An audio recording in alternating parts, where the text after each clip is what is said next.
하나님 아버지, 오늘도 우리가 예배하러 왔습니다. 하나님 사랑합니다. 온 마음 다하여 예배합니다. 아버지, 지난 한 주간 동안에는 우리 교우 여러분의 가정에 김장하는 모습을 보았습니다. 오손도손 서로 손을 도와가며 웃음꽃 피우면서 김장을 담그는 모습에 행복했습니다. 그러면서 생각했습니다. 한 해의 교우를 하기 위해 우리 모두는 월동 준비를 해 가는구나. 수많은 젊은이들은 언제 올 줄 모르지만 반드시 오게 될 노년을 준비하며 노후 자금을 모으고 언젠가 와야만 하는 마지막의 날을 그럼에도 준비하는 이들은 왜 이렇게 많이 보이지 않는가 하는 생각을 해보았습니다. 주님, 오늘 이 시간이 우리의 최후의 마지막 예배인 것처럼 온 마음 다하여 예배하겠습니다. 성품을 다하고 뜻을 다해서 생명을 다해서 나의 인생의 마지막 예배인 양으로 여겨 온 마음으로 예배하겠사오니 주님, 우리 예배를 통해서 영광 받아 주시옵소서. 하늘의 문을 여시어서 소낙비와 단비를 내리듯이 성령의 단비를 내려주시고 은혜의 소낙비를 내려 주시옵소서. 코로나19를 어느 나라가 가장 먼저 정복해 가느냐 하는 경쟁적인 환경들을 보면서도 우리는 코로나19가 빨리 종식되기를 소원해 봅니다. 하나님, 그래서 마음껏 예배하고 성님들의 마지막 경제적인 환경들이 떨어지는 나뭇잎처럼 실패하지 않기를 중보합니다.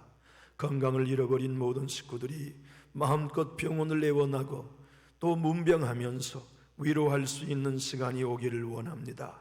주님, 크고 작은 교회들이 위기를 맞고 있습니다.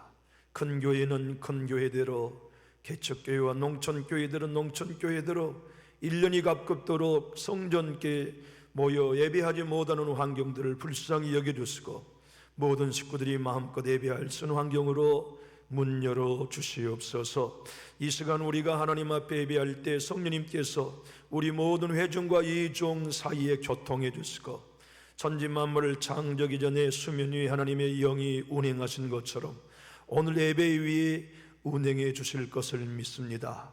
모든 영광 하나님 홀로 받아주시고 우리는 새롭게 태어나 영이신 하나님을 예배하는 영적 예배자들로 삼아 주시옵소서.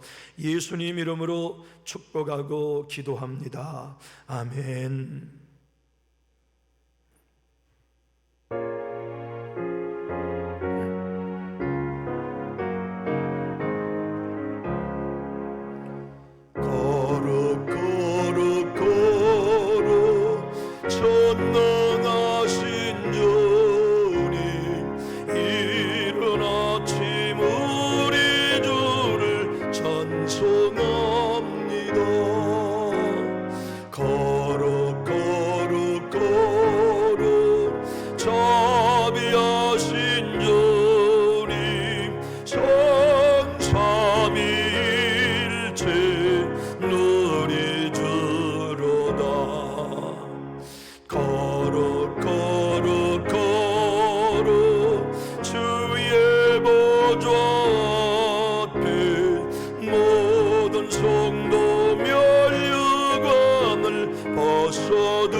주님밖에 없네. 온전히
주 안에서 항상 기뻐하라.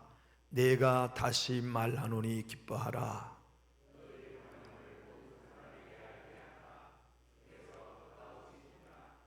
아무것도 염려하지 말고 다만 모든 일에 기도와 간구로 그리하면 모든 지각에 뛰어난 하나님의 평강이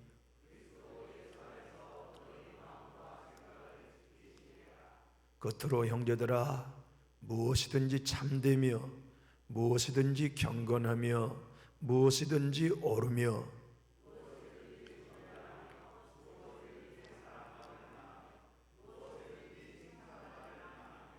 무슨 덕이 있든지 무슨 기림이 있든지 이것들을 생각하라.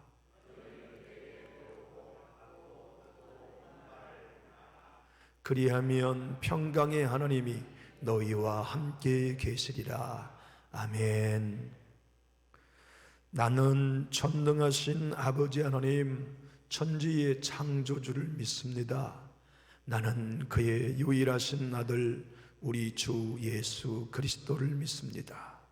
그는 성령으로 잉태되어 동정녀 마리아에게서 나시고 본디오 빌라도에게 고난을 받아 십자가에 못 박혀 죽으시고 장사된 지 사흘 만에 죽은 자 가운데서 다시 살아나셨으며 하늘에 오르시어 전능하신 아버지 하나님 우편에 앉아 계시다가 거기로부터 살아있는 자와 죽은 자를 심판하러 오십니다. 나는 성령을 믿으며 거룩한 공교회와 성도의 교제와 죄를 용서받는 것과 몸의 부활과 영생을 믿습니다. 아멘.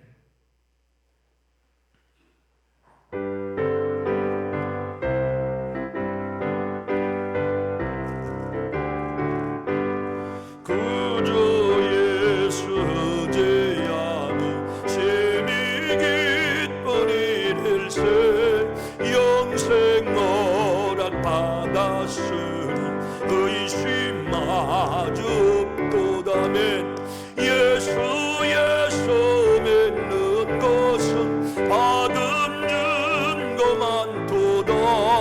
예수에서 귀함에서 믿음도 없옵소서. 거저에서 제함이 심히 기쁜 일일세. 저를 믿는 나의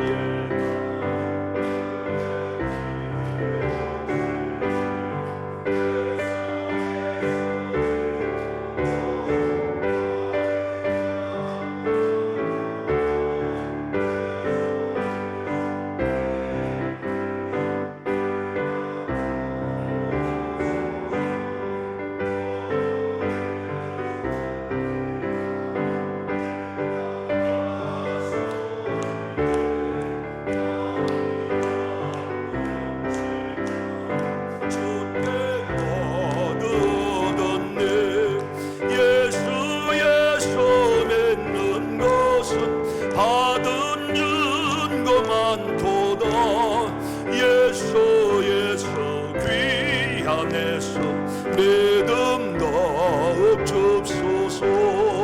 거저에서 제하여 구원함을 얻었네. 영원 무궁 지나도록 주여 함께 없소서. 예수에서 믿는 것은 받은 증거만도다. 예수에서 귀한에서 믿음도 없옵소서. 아멘.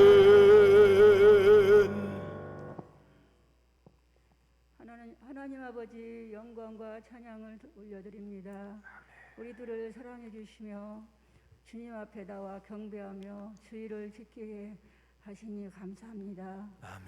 주의 종을 통하여 말씀을 쓰실 때에 그 말씀으로 인하여 즐거워하시게 하시고 말씀의 은혜로 우리 삶이 풍성한 과실을 맺는 복을 받게 하옵소서. 우리 아멘. 황인성 목사님 남전육교에 모셨으니 힘들지 않게 하시고 남전육교에 잘 오셨다는 생각이 들게 하옵소서. 아멘. 주님, 코로나19로 인하여 온 세계 국민들이 힘들어합니다. 하루속히 코로나19를 소멸시켜 주시옵소서. 아멘. 이 민족을 붙들어 주신 주님, 이 나라가 주인 손에 달렸사오니 이 나라를 귀히 여겨 주옵소서. 아멘. 그래서 백성들의 부르짖음을 들으시고 탄식에 눈물로 닦아 주옵소서.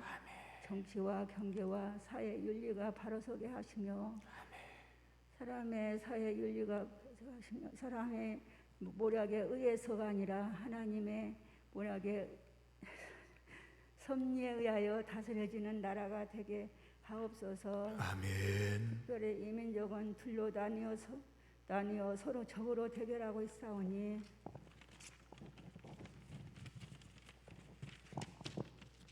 이 불행을 거두어 주시고 하루속히 평화와 자유와 기쁨으로 나타나게 하소서. 아멘. 끝으로 우리 남녀교회를 모두 다 사랑합니다. 코로나19를 시험에 들지 않게 하여 주시고 교회 잘 출석하게 하시며 모든 말씀 예수 이름으로 기도드렸습니다. 아멘.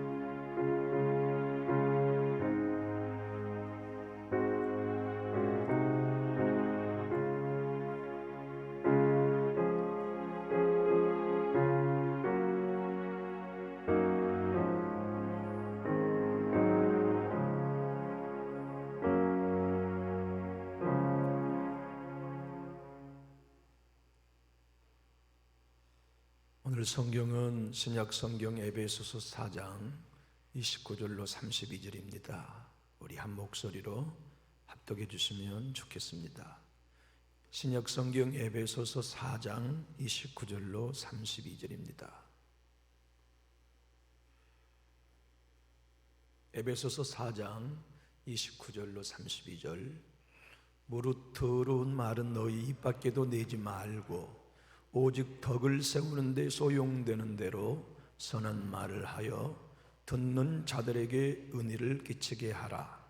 하나님의 성령을 근심하게 하지 말라. 그 안에서 너희가 구원의 날까지 인치심을 받았느니라. 너희는 모든 악독과 노함과 분냄과 떠드는 것과 비방하는 것을 모든 악의와 함께 버리고 서로 친절하게 하며 불쌍히 여기며 서로 용서하기를 하나님이 그리스도 안에서 너희를 용서하심과 같이 하라. 아멘.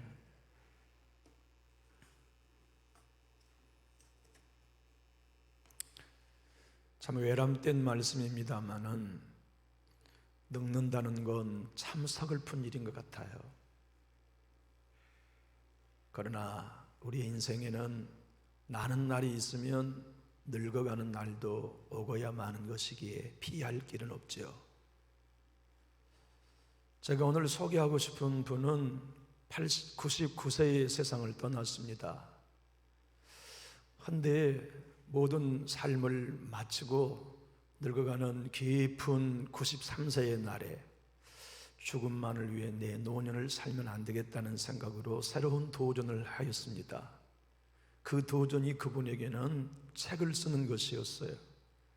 그래서 93세의 책을 썼는데 그 책을 통해서 목표하는 건 하나였습니다.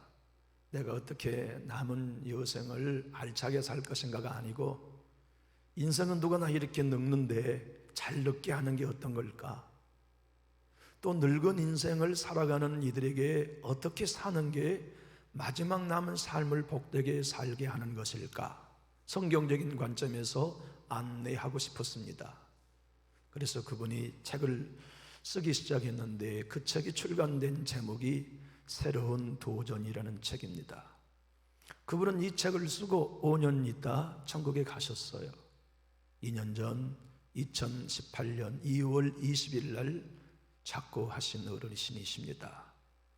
그분은 그 책에서 이렇게 말해요. 나는 그리스도인으로서 날마다 죽는 법은 배웠지만 늙어서 매일 살아야 하는 법은 못 배웠다.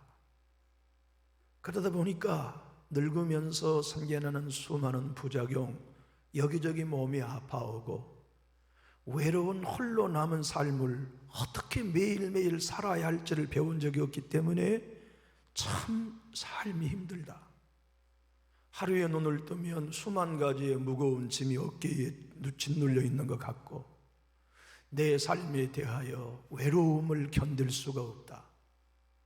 특별히 먼저 떠난 아내가 그리워 사무치도록 보고 싶다. 그러나 나의 남은 삶을 허투루 살 수 없는 사명감이 있었기에 그리스도인으로서 어떻게 얼마나 남지 않았을 삶을 살아낼까? 그러면서 그런 결론을 하나 내렸어요. 수많은 사람은 삶의 마지막에 후회를 남긴다. 어떤 이는 관계의 갈등의 후회, 사랑하는 사람과 이별한 후회, 믿음으로 신실히 살지 못한 것에 대한 수많은 후회를 갖지만 나는 잘 죽기 위해 이 책을 읽는 독자들로 하여금 깨어진 관계를 복원하는 삶을 살도록 안내하고 싶다. 늙으면 가장 후회스러운 게 깨어진 관계를 복원하지 못하고 죽을까 봐 그게 두렵다는 거. 그러면서 그는 그 책에서 전 세계 신자와 신자 아닌 사람들에게 하는 도전인데 이렇게 우리들에게 격려해 주어요. 최근에 한 여성에게 이런 편지를 받았습니다. 어머니와 나는 항상 사이가 나빴지요. 지난 10년간 서로 말 한마디도 하지 않았으니까요. 그런데 막상 어머니가 세상을 떠나고 나니까 단 1분이라도 어머니와 말을 나눌 시간이 있었으면 하는 마음이 간절합니다. 또 다른 여인은 이렇게 저에게 편지가 왔습니다. 전 12년 전 아들과 연을 끊었어요. 그런데 지금 과연 잘한 일인지 자신이 없네요. 난 너무 외로워요. 가족이라곤 그 녀석 하나뿐인데 말이죠. 그러면서 이렇게 얘기해요. 인생의 가장 큰 마지막의 과제는 깨어진 관계를 복원하는 데 있다. 저는 이렇게 해석하고 싶어요. 삶은 결국 관계다. 그러므로 잘 사는 것도 관계를 잘 맺고 사는 것이고 잘 죽는 것도 관계를 잘 정립하고 사는 것이라고 생각해요. 우리의 육체에는 혈관이 얼마나 기냐면 우리 각 사람 한 사람 한 사람 안에 있는 혈관이 다 하나로 연결이 있을 때 지구의 7바퀴 반을 돌 만큼 혈관이 많대요. 제 아무리 많은 혈관이어도 하나 막히면 우리는 어딘가에 문제가 생겨납니다. 부모와 나 사이에 관계 혈관이 막히는 경우도 있잖아요. 가장 가까운 부부의 관계도 막힐 때 있잖아요. 부모와 자녀의 관계에서도 혈관이 막힐 때가 있고 그런 날이 오면 안 와야 되는데 죄송해요. 목사님과 여러분의 관계도 혈관이 막힐 때가 있어요. 없으면 좋겠는데 그런 날은 와요. 오기도 해요. 교회 내 식구들끼리도 관계의 혈관이 막힐 때도 있고 말이죠. 우리는 사노라면 그런 일은 오겠지 하고 어쩌면 덮어두고 살아가게 될지도 몰라요. 그러나 이 노인장의 가르침으로 보면 죽을 때 풀어야 할 관계라면 지금 살아서 푸는 게 훨씬 더 우리의 삶을 복되게 할 수 있음을 배우게 됩니다. 저는 무능한 목사이지만 관계에 있어서는 성공하고 싶어요.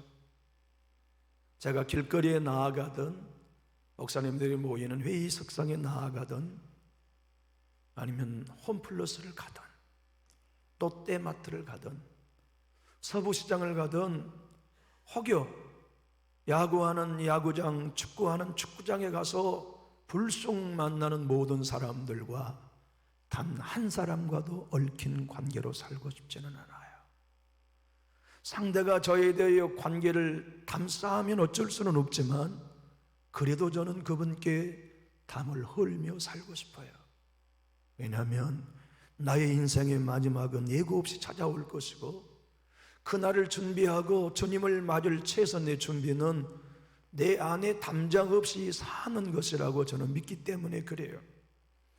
저는 이번 수능생들을 축복하고 싶은 마음이 간절합니다. 우리 영건이, 유정이, 유진이 이제 돌아온 죽을 12월 3일 수능을 볼 터인데 얼마나 많이 기다렸겠어요. 스트레스를 다 이겨내면서 직장생활을 여러분 무엇 때문에 참습니까? 그놈의 원수 월급날 하나 보려고 한 달 내내 스트레스 다 견디잖아요. 우리의 인생을 살아가는 모든 삶은 가장 결정적인 날을 기대하면서 어려움을 통과해내는데, 그리스도인에게는 최후의 날 때문에 참고 사는 것입니다. 주님 앞에 설 날이 있기 때문에 용서하며 사는 것이에요. 우리는 무조건 용서하고 보는 사람입니다. 다른 사람들은 무조건 관계를 끊고 보는 거지만 예수 믿는 우리는 무조건 축복하고 보는 겁니다. 무조건 하나 되고 보는 겁니다. 무조건 마음을 열고 보는 겁니다. 왜냐하면 나는 하나님 없이는 못 살거든요. 예수님의 은혜, 성령의 감동 없이는 나는 못 살기 때문에 그분이 원하시고 그분이 내게 들어오시는 방법은 상대와 나의 관계를 타고 그 관계의 친밀함 속에 오시기 때문에 담을 여는 것이지요. 오늘 본문의 말씀은 후회 없는 삶을 살아가는 그리스도인의 원리를 담고 있습니다. 그 중에 제 눈에 가장 크게 와 닿고 제 마음에 뭉클하게 와 닿는 단어는 하나입니다. 비방하는 말을 버리라 하는 말씀이에요. 오늘 본문 4장 31절을 한번 읽어보겠습니다. 너희는 모든 악독과 노함과 분냄과 떠드는 것과 비방하는 것을 모든 악의와 함께 버리고, 이 비방하는 말을 참 이게 말이죠, 우리의 인생살이 가운데 언제나 가장 가까운 친구처럼 따라다니는 것이 우리의 입가에 비방하는 말 같아요. 여러분은 어떠신가요? 하루를 살면 비방하는 말이 따라오지 않습니까? 간질간질하게 항상 따라오는 편입니까? 전화를 통화하면서 여러분의 통화는 축복하고 격려하는 말이 주리를 이룹니까? 비방하며 불평하는 말이 주리를 이룹니까? 29절은 더러운 말을 하지 마라. 더러운 말이란 아무 쓸모없고 유익하지 않는 말을 버리라, 그런 뜻이거든요. 덕을 세우는 말을 하라, 그 말은 교회를 세우는 말을 하라 하는 뜻이에요. 우리들의 말로 교회를 세울 수 있다. 참 신비한 가르침입니다. 성도 여러분들 중에는 다른 부담되는 것을 들여서 교회를 세우라 하시면 도망가고 싶을지도 모릅니다. 그러나 덕스러운 말을 통해서, 선한 말을 통해서 교회를 세우라는 하나님의 가르침은 부담될 것 하나도 없잖아요. 배움과 상관없고, 소위의 정도와 상관없고, 건강 상태와 상관없는 모두가 입 벌리면 할 수 있는 말을 통해 하나님의 교회를 세울 수 있다니, 이 얼마나 신비한 일입니까?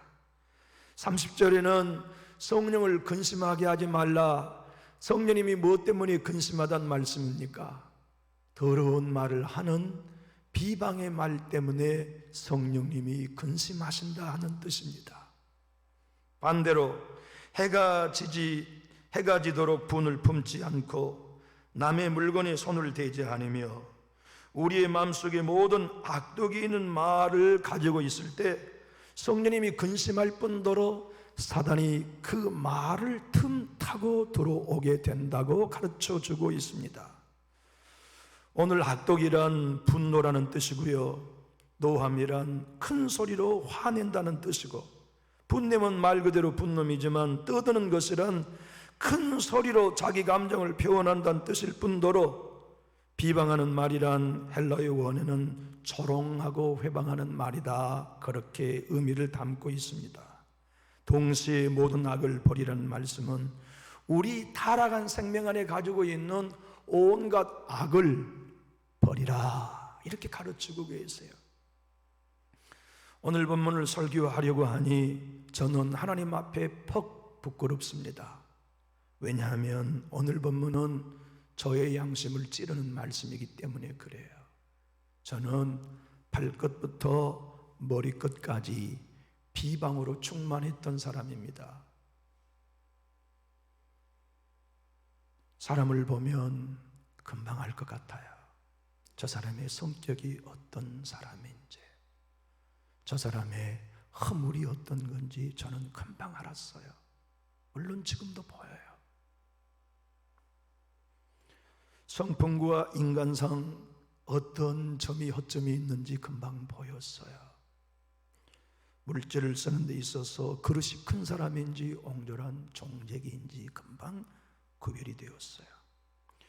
사람들과의 관계를 맺는 일에 있어서, 교회를 섬기는 일에 있어서 원숙한 사람인지 미숙한 사람인지, 원만한 사람인지 까다로운 사람인지가 금방 보였어요.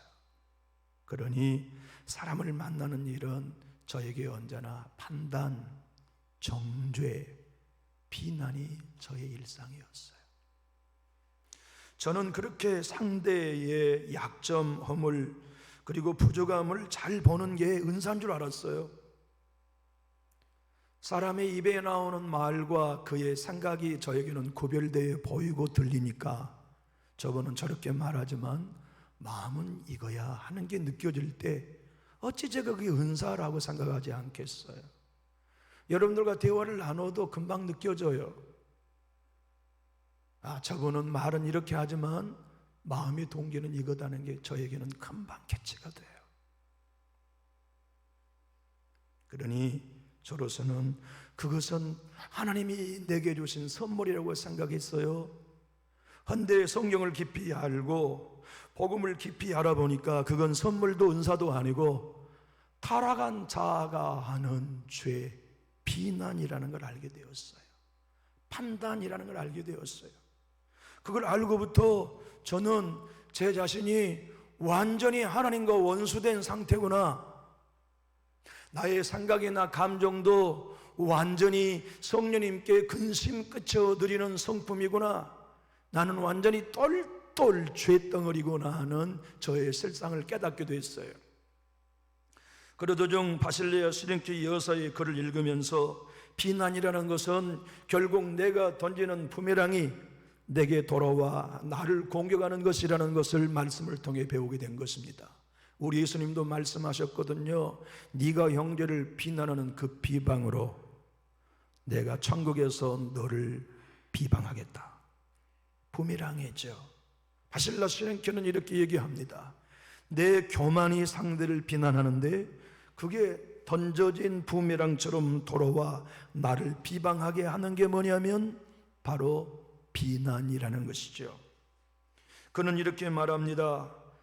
판단은 우리의 교만이 밖으로 나오는 현상 중 하나인데 그 배후에는 사단이 있고 사탄은 참소하는 자입니다. 다른 이들을 판단하고 비난하는 것이 사탄의 일인데 믿는 자들이 다른 사람들에 대해 듣거나 본 모든 것을 판단한다면 그것은 참으로 주제에 넘는 짓입니다. 그러고 보면 저는 목회가 항상 비난하고 판단하는 시간이었음을 발견하게 되었어요. 설교를 하기 위하여 말씀을 묵상해도 그래, 이 말씀은 성도들 아무개 꾸짖을 만한 가르침이 되기에 충분해. 그래서 제 자신의 삶이 하나님으로 풍성하고 은혜로 풍성하여서 말씀 묵상이 생명을 캐내는 작업이라기보다 성령님들을 꾸짖고 가르치는 재료로 사용하려고 하는 게 강함을 느끼게 됐어요. 스미스 길스 우어스는 자기 자신의 성령 사역을 비난하는 이들에게 비난하지 마십시오. 여러분의 비난은 하나님께로 쏟아지는 은혜의 담비를 가로막는 우산이 됩니다. 그러니 평균이라는 우산을 접고 늦은 비를 맞으십시오 하고 초대하는 내용을 들을 때 저를 향한 하나님의 서글픈 제안처럼 느껴졌어요. 그래, 내 인생을 살면서 비난하고 평가하고 온 세월도 너무 억울하다. 이제 나의 남은 삶은 칭찬하는 삶을 살리라, 격려하는 삶을 살리라, 축복하는 삶을 살리라. 그것이 옛사람을 벗고 심령으로 새롭게 되어 그리스도와 함께 지으심을 받은 새 사람이라는 에베소서 4장의 말씀이 저에게 복음으로 적용되기 시작한 때였습니다.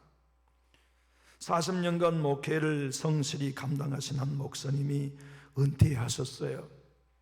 그래서 젊은 목사님들, 후배들이 그 목사님을 찾아가서 뵈면, 목사님 어떻게 그렇게 문제 한 번 없이 40년의 성역을 마치실 수 있으셨나요? 질문하면 자기의 서랍에서 두꺼운 검은 수첩 같은 공책을 하나 꺼내서 원리는 여기 있어 하고 보여주시는 거예요.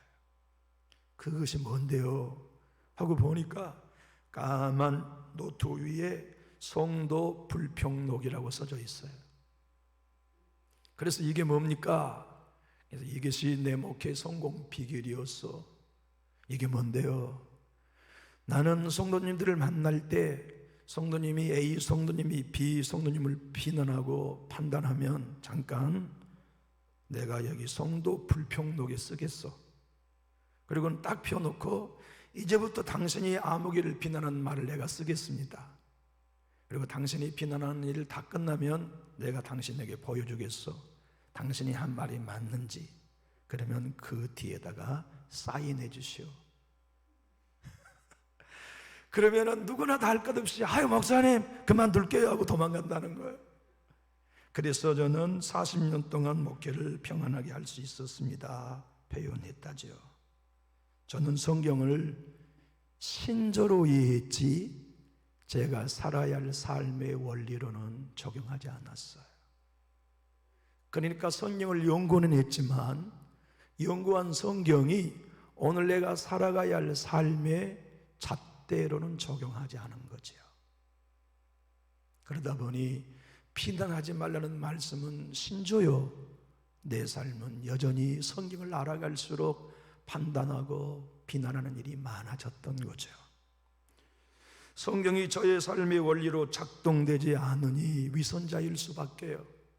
교회에서는 활짝 우는 설교자지만 집에 들어가면 아내에게 정죄하고 자녀들에게 매질하고 밖에 나가면 모든 에너지를 어떻게든 내 허물을 감추기 위한 온갖 친절을 다 쏟음으로 에너지를 발산하고 나면 집에 들어오면 하루 종일 노동을 하는 사람처럼 기진맥진한 게 저의 젊은 시절, 젊은 목사 시절의 모습이었습니다. 그러다 보니 모든 성도님들의 삶의 허물과 약점을 보는 돋보기가 저의 시각이 되기가 쉬웠고, 목회하는 현장 속에 감사하다, 찬양하고 싶다는 마음보다는 피곤하다 하는 생각이 저의 모든 삶을 지배하고 있었습니다. 그러다가 십자가의 복음을 깊이 알고 이 모든 건 타고난 성품이 아니라 타락한 옛사람, 오늘 본문에 설명한 것처럼 마귀의 종이 되어버리는 옛사람은 모든 악의와 불의와 분냄과 악독 밖에는 양산되지 못한 생명인 걸 알게 되었어요.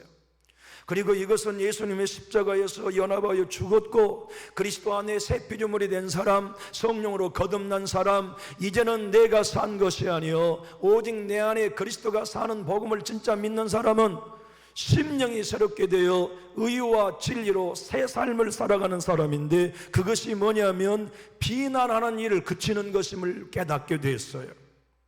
그래서 저는 제 자아를 부인하고 예수님의 제자로 걸어가는 길은 나를 부인하는 길인데, 그 부인의 출발은 더 이상 남을 비난하지 않는 것이다, 더 이상 남을 판단하지 않는 것이라는 것을 제 안에 굳게 복음으로 받아들이기 시작했습니다. 오늘 또 비난은 올라와요. 여러분과 만나 대화하고 나면 금방 여러분의 허점이 저기는 지금도 보여요. 여러분들과 대화 나눠보면 여러분의 믿음의 깊이가 어느 정도인지 금방 한마디만 들으면 느껴져요.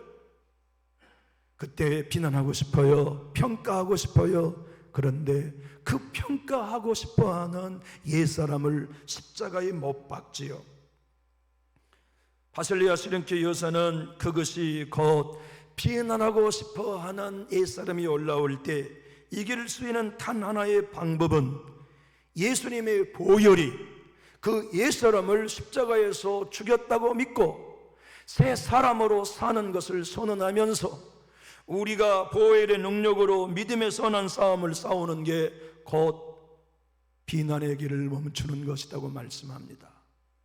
교회가 하나님의 은혜로 충만한 것이라는 건 누구나 잘 알고 있습니다.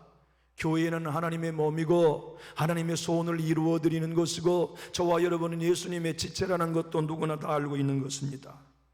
이 세상에 우리 예수님이 오신 것은 못 박히러 오셨고 못 박히셔야만 했던 건 우리의 옛사람, 다른 사람을 평가하고 비난하는 이놈의 성품, 이것은 십자가에 죽지 않으면, 죽어지지 않으면 끝나지 않는 생명이기 때문에 옛사람을 죽여 새 사람으로 살아가게 하시려고 오셨어요. 새 사람은 어떤 사람입니까? 오늘 본문의 말씀처럼 서로 불쌍히 여길 수 있는 생명입니다. 새 사람은 어떤 사람입니까? 서로 내가 하나님께 용서받은 것처럼 용서할 수 있는 삶을 사는 여유, 마음을 가지고 살아가는 사람입니다. 새 사람은 어떤 사람입니까? 옛 사람을 벗어버리고 하나님의 사람으로 새 사람으로 살아내는 사람, 그들이 그리스도 안에 있는 새 피조물이죠. 오늘 사도 바울을 통해 하나님이 우리에게 말씀합니다. 사단의 나라도 세워지고 하나님의 나라도 세워진다. 근데 사단의 나라가 세워지는 것도 말로 세워지고 하나님의 나라가 세워지는 것도 말로 세워진다. 신자가 더러운 말을 하면 교회 안에 사단의 나라가 세워진다. 누추한 말을 하거나 악의와 분냉과 분쟁의 언어를 하면 사단의 나라가 세워진다. 그러나 은혜로운 말, 선한 말, 모두에게 들었을 때 은혜 끼치는 말을 했을 때 하나님의 나라가 세워진다. 그 말씀을 들으면 저는 제가 가정에서 제 자녀들 안에 사단의 나라를 세우는 목사 아비일 때가 많았음을 깜짝 놀라고 발견하게 되는 것이죠. 강단에 서서 하나님의 나라를 세우고 하나님을 증거하는 설교자이면서도 설교가 비난이 되면 제가 교회에 사단의 나라를 세우는 사역자가 되었다는 걸 화들짝 놀라게 된 것입니다. 옛사람은 추한 말밖에는 못해요. 그 옛사람은 사단의 나라를 세우는 존재입니다. 예수님의 이름으로 교회에 있지만 누추한 말, 악한 말이 우리의 언어가 된다면 그것은 예수님의 이름으로 하나님의 나라를 거절하는 요인이 된다는 걸 생각해 보면 제가 설교자로서 앞짓한 생각을 갖게 되었습니다. 오늘 본문 29절의 말씀은 이렇게 설명합니다. 무릇 더러운 말은 너희 입 밖에도 내지 말고 오직 덕을 세우는데 소용되는 대로 선한 말을 하여 듣는 자들에게 은혜를 끼치게 하라. 제가 저 자신이 비난하는 생명, 남을 정죄하고 판단하는 생명, 이 옛사람이 죽는 것은 사람을 만날 때마다 격려하는 새 사람으로 사는 길밖에 없다는 결론을 내렸어요. 그 뒤는 제가 성도님을 만나면 누구라도 칭찬하기 시작했습니다. 부엌에 가도 허물을 보지 않고 땀 흘려 수고하는 성도의 모습을 보며 감사하기 시작했어요. 권사님 감사해요. 집사님 감사해요. 교회 마당에 빗자리를 들고 뛰어다니는 교우들을 바라보며 고마워요. 당신 때문에 우리 교회가 아름답습니다. 감사합니다. 문자 하나를 보내도 감사합니다. 감사합니다. 감사합니다. 차 한 잔을 대접받아도 고맙습니다. 고맙습니다. 고맙습니다. 예배당에 예배 시간이 늦게 나오면 예전 같으면 거기 서시오. 집으로 돌아가시오. 저 그랬던 사람이에요. 정말 나 목회 그렇게 했어요. 교회에서 누군가가 회의 시간에 손을 들고 발언하면 당신 직장에서도 그렇게 말하는 사람이요? 어디 교회에서 함부로 의견을 내는 거요? 그렇게 제가 목회를 했더랬어요. 장로님들이 저에게 목회에 대해 말하면 목회는 내가 합니다. 그러면 장로님이 목회하시오. 그랬던 사람이에요.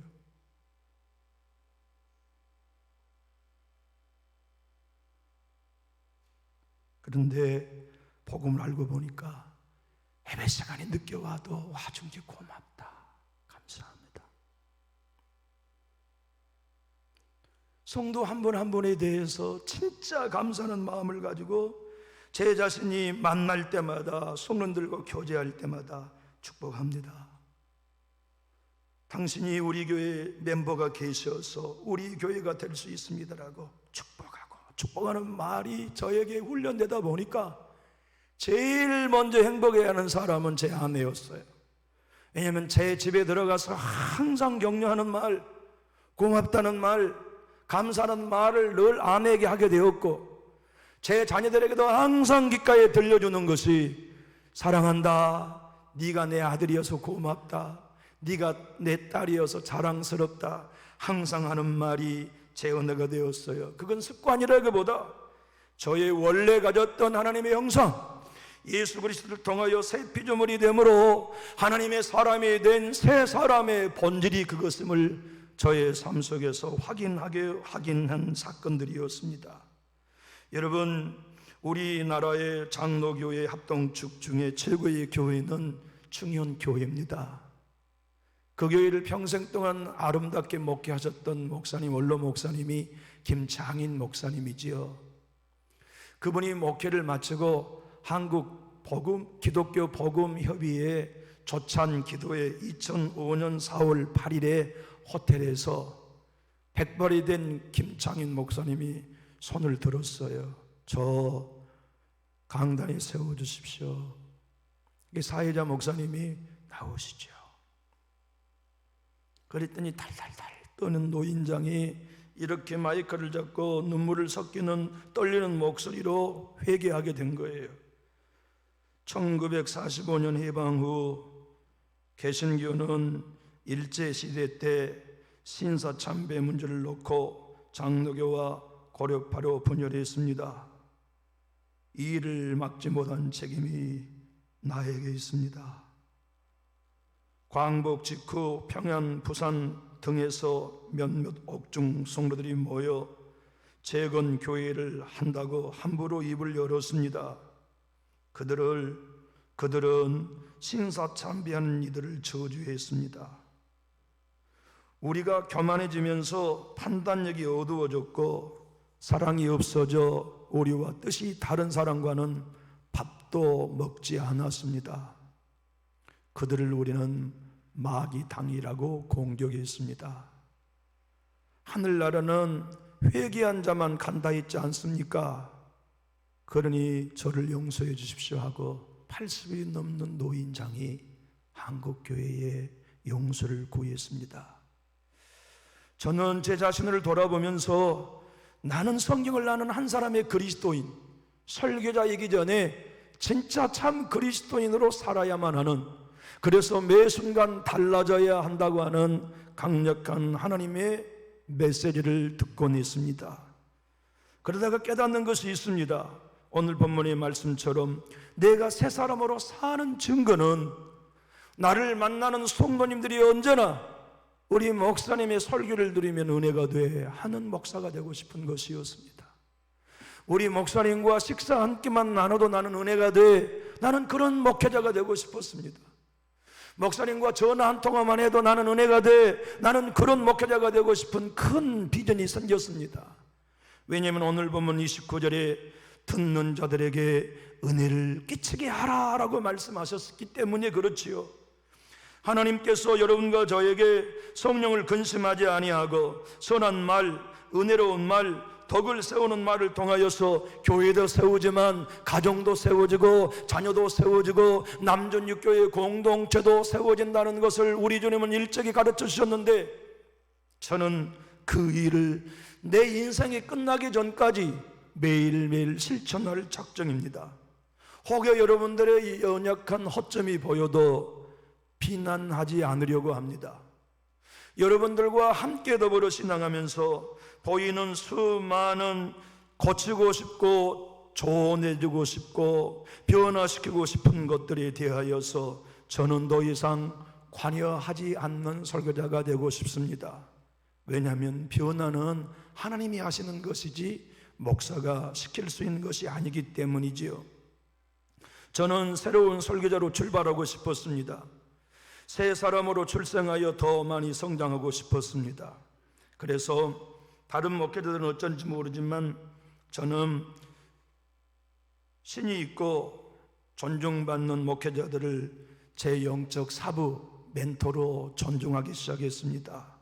물론 많은 분들이지만 저에게서 제일 제가 사랑하고 존중했던 목사님은 옥하는 목사님, 돌아가신 온누리교회 하용조 목사님, 남들은 여기에도 조영기 목사님, 남들은 비난해도 금난교회 김홍도 목사님, 그분들의 자서전, 그분들의 성장 배경들, 그분들의 영적인 책들을 읽어가면서 많은 것들을 배웠습니다. 그러다가 요 근래에는 제가 가장 닮고 싶은 분은 이찬수 목사님과 유기성 목사님입니다.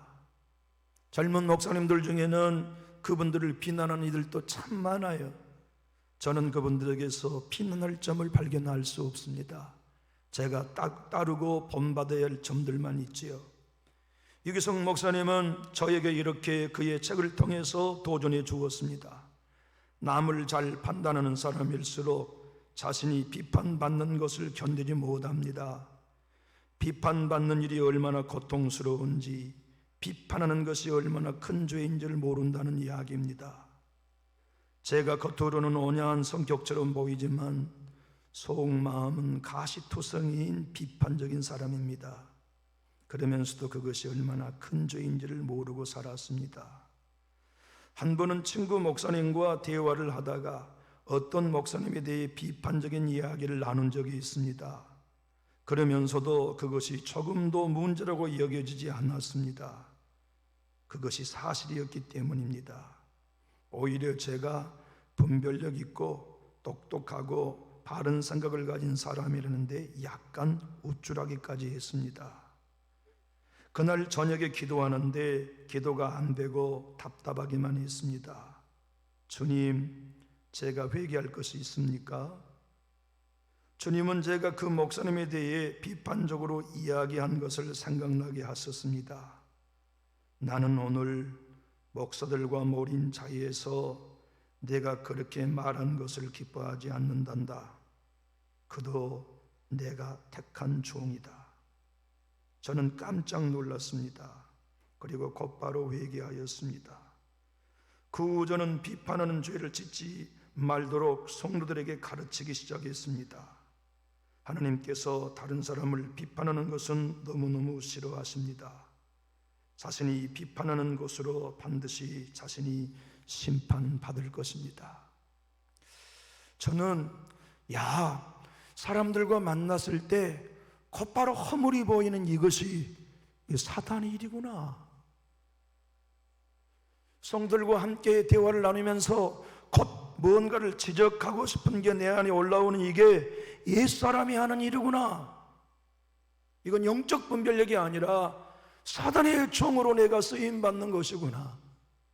내가 하나님의 사람으로 새 사람이 되어 성령의 사람이 된다면 그의 허물을 보는 게 아니라 그가 우리 교회에 존재하는 사실로 감사해야 할 것인데, 그가 내 앞에 찾아온 사실만으로도 감격해야 할 것인데, 그가 함께 우리 예배 공동체에 앉아 예배해 주고 있는 것만으로도 고마워야 할 터인데, 내가 지금 심각한 질병에 걸려 있는 사람이구나 하는 것들을 발견하면서 내가 십자가에 죽는 건 비난하고 허물을 보고자 하는 자아의 성명이 올라올 때마다 아니야, 나는 이분을 사랑할 거야, 나는 이분을 축복할 거야, 나는 이분이 우리 교회 신자라는 사실 하나만으로 존중할 거야 하는 마음으로 새 사람 변화된 삶을 살기 위해 복음으로 반응하게 된 거지요.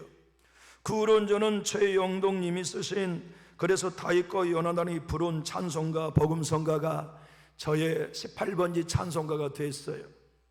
내가 먼저 손 내밀지 못하고, 내가 먼저 용서하지 못하고, 내가 먼저 웃음 주지 못하고 이렇게 머뭇거리고 있네. 그가 먼저 손 내밀기 원했고, 그가 먼저 용서하길 원했고, 그가 먼저 웃음 주길 원했네. 나는 어찌된 사람인가. 오 간교한 나의 입술이여, 오 옹졸한 나의 마음이여, 왜 나의 입은 사랑을 말하면서, 왜 나의 마음은 화해를 말하면서, 왜 내가 먼저 져줄 수 없는가, 왜 내가 먼저 손해볼 수 없는가. 오늘 나는 주님 앞에서 몸둘 바 모르고 이렇게 흐느끼며 서 있네. 어찌할 수 없는 이 마음을 주님께 맡긴 채로. 유기성 목사님은 떨고 있는 저의 가슴에 또 한 번의 큰 울림을 주셨습니다. 그는 이렇게 그의 책에서 저를 마지막 강타하여서 옛사람을 죽이는 못자국처럼 제 영혼 깊은 울림을 주셨습니다. 하나님이 교회를 세우면 악마도 옆에다 예배당을 세운다는 독일 속담이 있습니다. 하나님의 교회, 마귀의 교회가 따로 있다는 말이 아닙니다. 한 교회가 어느 순간에 하나님의 교회였다가 어느 순간에 마귀의 교회가 될 수 있다는 말입니다. 그러므로 마귀에게 속으면 안 됩니다. 우리 안에 일어나는 일들이 하나님으로부터 온 것인지 마귀가 준 역사인지를 잘 분별해야 합니다. 표준 세번역 성경은 로마서 14장 20절을 이렇게 번역하고 있습니다. 하나님이 이루게 놓으신 것을 음식 때문에 망치는 일이 없도록 하십시오. 저는 하나님이 이루게 놓으신 것이 교회 공동체라는 말에 가슴이 먹먹해졌습니다. 교회가 하나님이 이뤄놓으신 일이라니요, 어떻게 하다 보니 교회가 생기고 사람이 모이게 된 게 아닙니다. 하나님께서 우리를 구원하시기 위해 독생자를 보내시고 십자가를 지시고 대속의 피를 흘리셨습니다. 십자가에서 핏값을 주고 사셨으며 성령으로 임하셔서 하나 되게 하여 교회를 이루게 하셨습니다. 그런데 어찌 그리 쉽게 싸우고 깨뜨릴 수 있느냐 말입니다. 하나님께서 어떻게 구원하신 사람인데, 하나님께서 어떻게 세우신 교회인데 우리가 교회에 모이는 일은 엄청난 하나님의 역사입니다. 저는 교회를 세우는 설교자가 되고 싶습니다. 여러분 한 분 한 분의 믿음과 가정과 기업을 세워드리는 설교자, 담임 목자가 되고 싶어요. 그 일을 하는데 저에게는 묘책이 없습니다. 특별한 방법도 없습니다. 다른 목사님들은 자기 교회 성도들에게 기업도 컨설팅 해주신다는데 저는 그런 능력이 0입니다. 그러니 여러분들에게 돈 버는 법을 가르치는 일은 앞으로도 없을 것입니다. 다만 한 가지, 제가 여러분들에게 드릴 수 있는 것, 해야만 하는 건 은혜 끼치는 말을 할 줄 아는 한 사람의 그리스도인으로 사는 거라고 믿어집니다. 저는 앞으로도 은혜를 끼치는 설교자로 살겠습니다. 저는 여러분을 만날 때마다, 전화 통화할 때마다 은혜 끼치는 교우가 될 것입니다. 그것만이 제가 예수 따라 새 사람으로 사는 길이라는 걸 적용할 겁니다. 그리고 그 일만이 제가 가정에서는 아내를 세우는 남편이 될 수 있고, 자녀들을 세우는 아빠가 될 수 있고, 교회에서는 내 성도들을 세울 수 있는 담임 목자가 될 수 있다는 걸 적용하고 살려고 하는데, 여러분의 생각은 어떠십니까? 여러분도 세우는 일에 남은 여생을 사시겠습니까? 허물어 뜨는 일에 여러분의 말을 사용하시겠습니까? 기도하겠습니다.